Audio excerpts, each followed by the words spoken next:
Boa noite, irmãos. É com muita alegria e amor no coração que agradecemos a Deus, o nosso Pai, a Jesus, o nosso Mestre, pela oportunidade do Evangelho de hoje. E convido a todos para que neste momento possamos elevar os nossos pensamentos a Deus, a Jesus, ao mundo espiritual superior. Pedimos a assistência dos amigos espirituais que a partir deste momento possam se aproximar de cada um de nós, já nos preparando para o recebimento da leitura do Evangelho e que possamos assimilar os ensinamentos que estamos recebendo e colocarmos em prática no nosso dia a dia. Que assim seja. Bem, meus irmãos, o capítulo que nos caiu é o capítulo 23, Estranha Moral. Os itens 4, 5 e 6. Abandonar pai, mãe e irmãos. Todo aquele que tiver deixado casa, ou irmãos ou irmãs, ou pai ou mãe, ou mulher ou filhos, ou terras, por causa de meu nome, receberá o cêntuplo e herdará a vida eterna. Mateus, capítulo 19, versículo 29. Item 5. Disse então Pedro: quanto a nós, vistes que deixamos tudo e vos seguimos. Jesus lhes disse: em verdade eu vos digo, não haverá quem deixe casa, ou pai e mãe, ou irmãos, ou mulher, ou filhos, pelo reino de Deus, sem que receba muito mais, ainda neste mundo, e a vida eterna no século que virá. Lucas, capítulo 18, versículos 28, 29 e 30. Item 6. Outro lhe disse: Senhor, eu te seguirei, mas permite-me antes dispor do que tenho em minha casa. Jesus lhe respondeu: quem toma do arado e olha para trás, não está apto para o reino de Deus. Lucas, capítulo 9, versículo 61 e 62.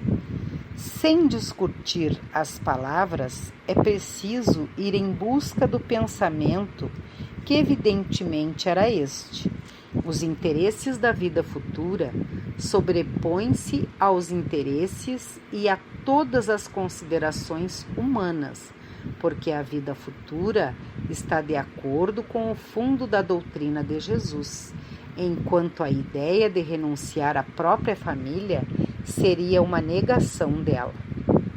Além disso, no sacrifício dos interesses e das afeições de família pela pátria que vemos hoje, não temos a concretização dessas máximas? Censura-se um filho por deixar pai, mãe, irmãos, mulher, filhos para marchar na defesa de seu país? Não se lhe reconhece, ao contrário, o mérito de afastar-se das doçuras do lar, dos abraços de amizade, para cumprir um dever? Há, pois, deveres que se sobrepõem a outros. A lei não cria a obrigação de a filha deixar seus pais para seguir seu esposo. O mundo formiga de casos em que as separações mais penosas são necessárias, mas as afeições não são quebradas por causa disso. O distanciamento não diminui nem o respeito e a solicitude que se deve aos pais, nem a ternura em relação aos filhos. Portanto, vê-se que, mesmo se tomadas ao pé da letra, salvo a palavra odiar, essas palavras não seriam a negação do mandamento que prescreve honrar pai e mãe, nem do sentido paterno de ternura, e ganham ainda mais razão se tomadas na essência. Elas tinham como finalidade mostrar, através de uma hipérbole, o quanto era imperioso ocupar-se da vida futura. Além disso, essas expressões deveriam ter sido menos chocantes para um povo e uma época em que, devido aos costumes, os laços de família tinham menos força do que numa civilização moralmente mais adiantada. Esses laços, mais fracos nos povos primitivos, fortificam-se com o desenvolvimento da sensibilidade e do senso moral. A separação é até necessária para o progresso, assim como há raças, há famílias, elas se abastardam se não há cruzamento, se não se enxertam umas nas outras. É uma lei natural que interessa tanto ao progresso moral quanto ao progresso físico. As coisas estão sendo encaradas aqui apenas do ponto de vista terreno. O Espiritismo faz-nos ver de um plano mais elevado, mostrando-nos que os verdadeiros laços de afeição são os do espírito e não os do corpo, que esses laços não se rompem nem pela separação, nem pela morte do corpo, que se fortificam na vida espiritual com a depuração do espírito. Verdade consoladora, que dá uma grande força para suportar as vicissitudes da vida. Capítulo 4, número 18, capítulo 14, número 8. Bem, irmãos, essa lição nos deixa bem claro que os verdadeiros laços são os laços do espírito e não os do corpo físico, e que as separações se fazem necessárias para um amadurecimento do espírito, que adquirimos através das experiências que passamos em cada encarnação, e que os nossos sentimentos sinceros de amor jamais se rompem, que, ao contrário, se fortalece com o tempo e a melhora moral do espírito. O Espiritismo, essa doutrina de luz consoladora, fortalece nossa fé, nos dando o ânimo, a coragem, a determinação para que não desanimemos diante das dificuldades do dia a dia, para que jamais desistamos de lutar por nós mesmos em busca do nosso burilamento, reconhecendo que todos nós, apesar de tantas imperfeições que ainda carregamos conosco, somos gratos pela oportunidade que recebemos de Deus a cada dia, onde podemos fazer as nossas escolhas, sempre tendo como guia e modelo Jesus, que não estamos sozinhos, que somos filhos amados desse Pai amoroso e bom, que nunca nos abandona, nos mostrando que o único caminho que nos leva até Ele é o amor, e que esse amor possa se transformar em ações, saindo de dentro de nós mesmos e agindo mais, que possamos ter mais empatia para com o nosso semelhante, que assim como nós, também lutam enfrentando suas dificuldades, que amemos mais e julguemos menos, que sejamos mais indulgentes com o nosso irmão, colocando em prática os ensinamentos do nosso Mestre Jesus. Por todo esse tempo de pandemia que ainda estamos vivendo, quantas reflexões e lições podemos trazer para o nosso aprendizado, inclusive que uns precisamos dos outros e que cada vez mais percebemos que ninguém é melhor ou pior, que somos todos iguais, que somos todos irmãos e que só o amor nos fortalece, nos ampara, nos renova e nos aproxima de Deus. Que possamos exigir menos e agirmos mais, que tenhamos um olhar mais para o ser do que para o ter, que tenhamos um olhar mais atento para os verdadeiros valores que são os do Espírito, aqueles que realmente levamos conosco para o nosso verdadeiro lar, e que possamos transformar o mundo de cada um de nós, colaborando para que o mundo que hoje vivemos vá se tornando melhor.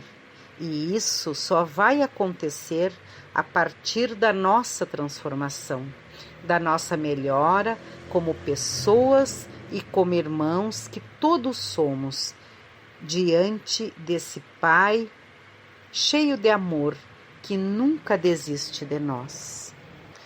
E que então, meus irmãos, aí, desde já, se faz a nossa preparação para a vida futura, que possamos aproveitar todas as oportunidades que estamos recebendo em cada dia, em cada semana, em cada mês, em cada ano que passe, que possamos irmos nos renovando e irmos refletindo sobre o que estamos fazendo e como podemos melhorar, pois o caminho é mostrado para todos nós e só temos a agradecer por tudo isso.